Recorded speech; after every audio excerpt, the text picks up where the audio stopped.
Kalian semua, ini adalah bulan ke-10 saya telah pun melabur ke dalam Stashaway. Sebanyak RM5,200 telah pun saya pump ke dalam Stashaway dan berapakah saya punya keuntungan? Yes, kita untung guys, finally. Dan saya akan juga selitkan berapakah keuntungan saya di Momo dan juga di Raid. Dan kita akan tengoklah pelbagai news yang sangat menarik sekarang ini. So make sure korang tengok sampai habis kerana saya ada selitkan QR code duit free dalam video ini. So claim cepat-cepat, hanya cepat saja akan dapat. Tanpa membuang masa, mari saya tunjukkan saya punya portfolio. 3, 2, 1. Tara!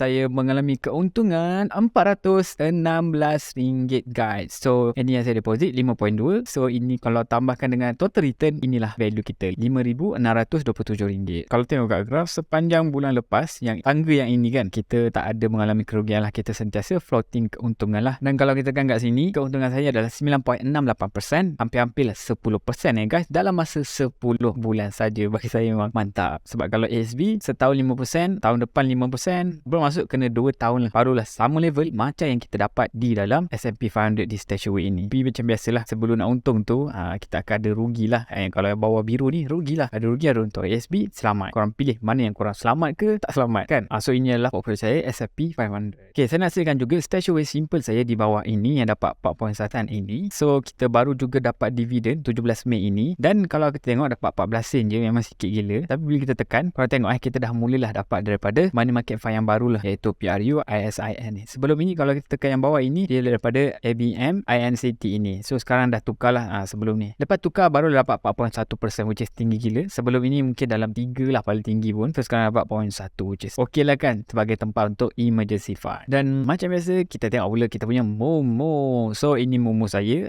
ni account saya dah naik 2.4k So ini total profit and loss $358 USD. Lebih kurang 1,400-1,500 macam tu ringgit keuntungan saya. So kalau tengok asset analysis ni, kalau kita tengok trend kan, memang menaik lah kita punya duit ni. Daripada 2,200 dah naik 2,400. So kat sini pun ada kalender setiap hari, berapa yang saya untung, berapa hari yang saya rugi. So biasalah, dia macam berniaga kan, ada hari untung, ada hari rugi. Tapi at the end of the day, positif. Tu je yang kita nak. Memang ada masa rugi, ada masa untung. Mana boleh sentiasa untung, mana boleh sentiasa rugi kan. Which is boleh juga sebenarnya, tapi janganlah rugi kan. So kita kena untung rugi, tapi at the end kita untung lah overall. Jadi ini portfolio saya, ini 3 stock yang saya beli. Baru beli Intel, Vanguard dan juga Nvidia. So Nvidia yang paling banyak lah, 1,500 USD. So inilah yang cantiknya guys, inilah keuntungan saya untuk setiap pair ini. So kalau Intel saya dah untung 5%, Nvidia yang ni memang mantap, kita dah untung 20% dalam masa beberapa bulan saja. Dan S&P 500 ataupun VOO saya untung 5.85%, dekat 6% dia untung. Memang terbaik. Tapi basically walaupun kita beli benda yang sama, VOO dekat sini dengan VOO di Stashaway ataupun IVV lah kan, yang sana 9%, yang ni 5%. Mungkin ini sebab saya start lambat ataupun saya tak DCE, saya beli pump, lepas tu saya biar je. So nampak walaupun kita beli benda yang sama, masa tu lain. So manalah tahu kalau korang tengok saya untung, lepas tu korang tiru saya, walaupun saya untung, korang boleh rugi. Sebab apa? Kita punya masa dah lain. So jangan ikut orang sangat lah. Korang kena yakin lah korang beli tu sebab apa, fahamkan kenapa, barulah korang beli satu stok ke satu coin ke, korang kena yakin pada diri sendiri. Jadi kalau kita tengok name report, ini adalah untuk minggu ini punya Nvidia 24 ini. Lepas tu ada Costco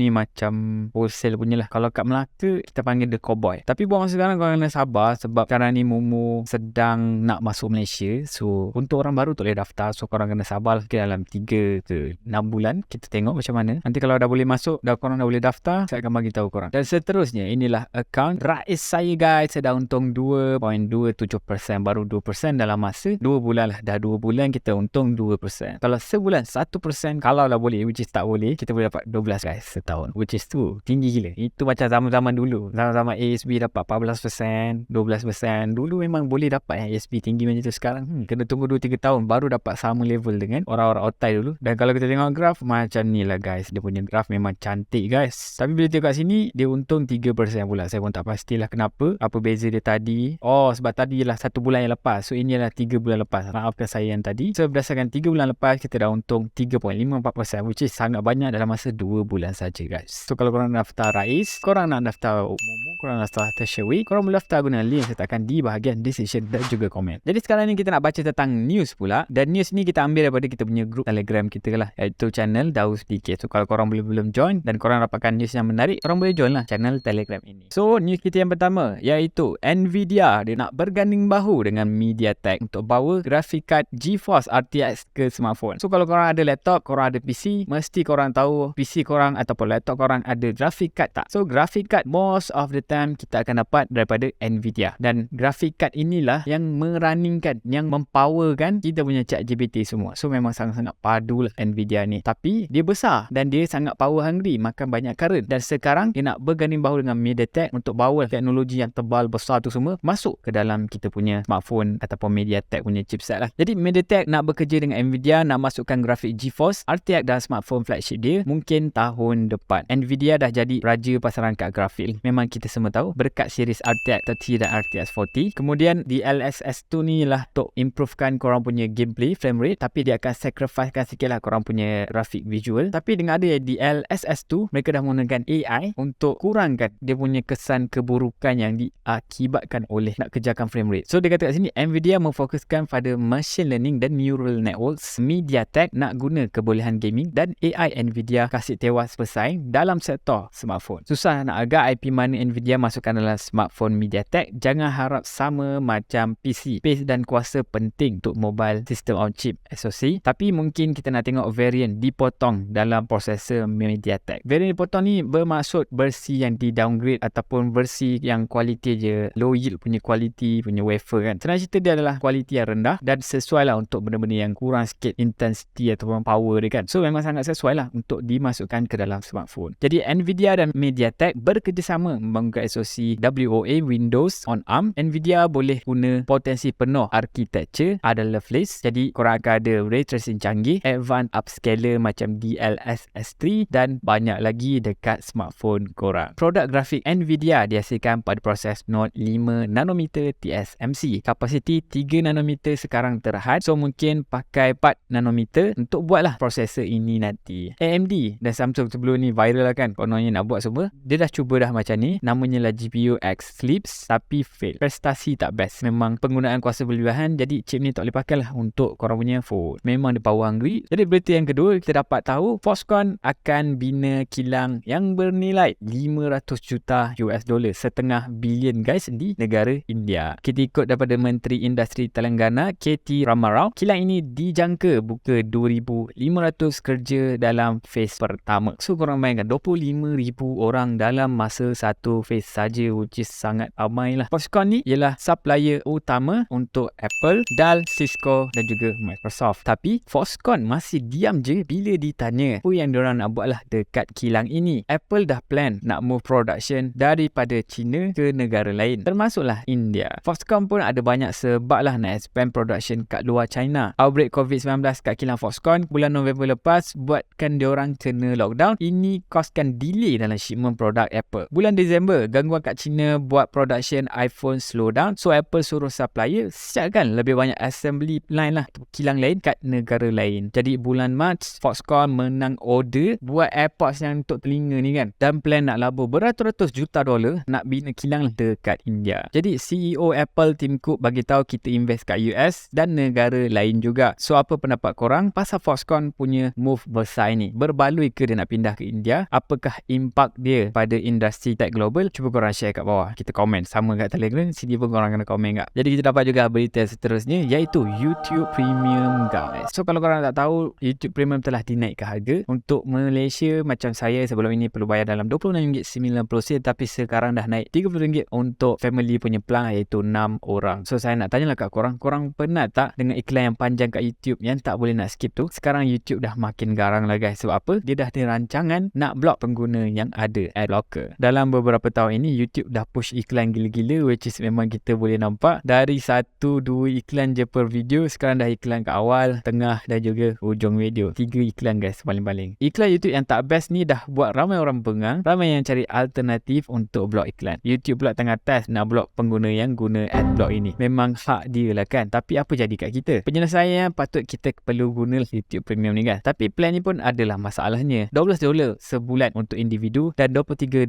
sebulan untuk family 6 orang. So kalau tengok kat Amerika harganya murah sikit lah. So untuk orang Amerika ni memang unfair lah. Diorang perlu bayar $12, $23. Pada saya ambil package yang sama yang saya dapat untuk family plan, tapi saya kena bayar RM33. Walhal negara kat sana dia punya median income diorang 4K, 5K, 6K, 7K sebulan. Kita berapa? Kita punya median income mungkin dalam 3K je saja. Bermaksud haji diorang lagi banyak tapi barang diorang lagi murah, which is sangat unfair lah untuk jadi orang US ni kan. Tapi even kat negara sana pun still mahal juga. So kalau kita bandingkan dengan Disney Plus, $11 saja sebulan, ataupun Netflix basic tier bawah $10 saja sebulan. So pada pendapat saya, masa dah sampai untuk YouTube cari penyelesaian, dan saya rasa mungkin datang dari tawaran versi YouTube Premium yang lebih murah. Kalau YouTube tawar versi Premium antara $5 ke $8 sebulan, bolehlah jadi cara untuk kurangkan beban kewangan pengguna, especially kalau diorang tak selalulah kat YouTube. Kita semua nak je guna YouTube kan. Biasanya masa lah menjadi halangan kita untuk guna YouTube. So sebabkan kita jarang guna, tapi kita nak guna, dan bila kita nak guna tak nak tengok iklan. So kita kenalah sediakan harga yang murah lah untuk orang yang jarang guna. Tapi adakah ini akan berlaku? Saya rasa hampir tidak akan berlaku, sebab YouTube dah jelas tunjukkan dia tak akan ubah lah cara dia serve iklan. Dan kalau ada apa-apa, YouTube Premium mungkin akan jadi lagi mahal. So baru-baru ini YouTube Premium nak umumkan plan lah kat US akan naik sampai $24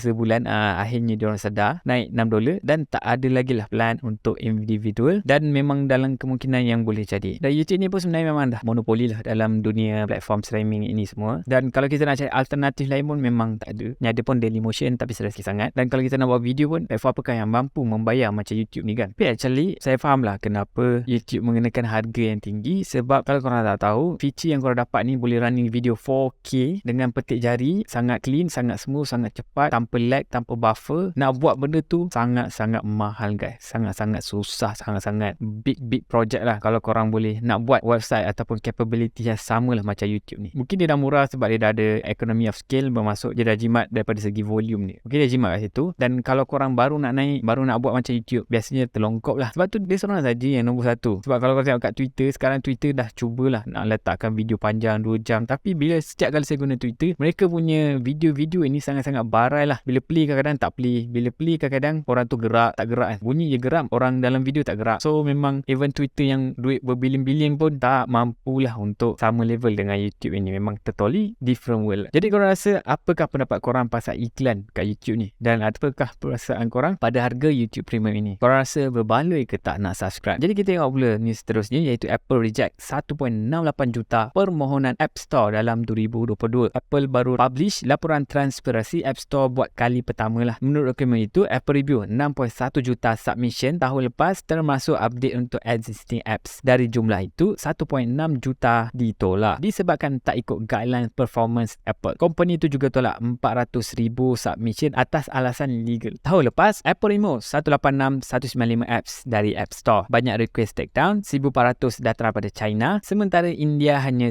14. Apple kata dia dapat 5,484 rayuan melibatkan apps yang di-remove dari App Store China. Lepas berjaya rayuan, 169 apps berjaya restore baliklah ke App Store China. So, Apple start publish laporan transparansi ini lepas company itu setuju nak tunjuk statistik proses review app, termasuk apps yang ditolak dan alasan-alasannya, dan jumlah apps yang remove daripada App Store. So, apakah pendapat korang tentang proses review Apple ni? Adil ke tak? Cuba korang komen. Jadi last guys, berita untuk hari ni di Telegram kita, iaitu Apple nak bina mereka punya AI mereka sendiri. Mereka juga hadkanlah penggunaan ChatGPT untuk staff mereka. Semua ini sebab nak jaga privacy mereka. Josh Giannadra, bekas bos AI Google, tengah pimpin projek ini. Dalam 2022, Apple telah pun membeli 2 startups AI berharga 200 juta dan 50 juta. Siri pun pakai machine learning tau. Kingkup ada pesan, kita kena berhati-hati dengan teknologi baru. Dia kata ada banyak isu yang kena selesai, tapi AI ada banyak potensi yang menarik. Apple pun suruh staff kurang guna ChatGPT dan AI tools lain. Ada risiko staff boleh rilis data sulit sebab input pengguna boleh hantar balik dekat developer ChatGPT. Dan ChatGPT baru-baru ini dah ada fungsi untuk turn off chat history. Amazon dan Samsung pun dah hadkan staff mereka untuk guna bot ChatGPT ini. Dan pada Khamis lalu, OpenAI finally dah ada app rasmi ChatGPT untuk iOS ataupun iPhone user, tapi bukan negara US saja. So kalau kita kat Malaysia ni, saya dah cuba nak download ChatGPT. Sebelum ni kena pakai website mengarut gila, dan sekarang bila nak download apps dekat phone pun tak boleh lagi lah guys. Belum lagi. Dia kata dalam beberapa minggu ini dia akan mulalah masuk ke Malaysia dan negara-negara lain lah basically. So korang rasa apakah langkah Apple ini? Adakah bijak ke langkah Apple dalam melindungi privacy? Cuba korang komen. So guys, thank you so much for watching. Itu adalah sedikit news untuk hari ini. Kalau korang nak daftar Momo, tapi sekarang Momo tak boleh, so korang boleh daftar Mitrade, and korang daftar Rais, korang daftar Stashaway, korang daftar Wahid, Binance, Bybit, semua korang boleh daftar guna link yang saya letakkan di bahagian description dan juga komen. Dan kalau korang nak join grup Telegram ini pun boleh, saya ada sediakan juga link. Kalau korang belum lagi tekan button lah dan subscribe, nak minta tolong korang, tolong tekan sekarang juga, korang memang terbaik. Jadi guys, kita jumpa lagi pada video akan datang. Ciao.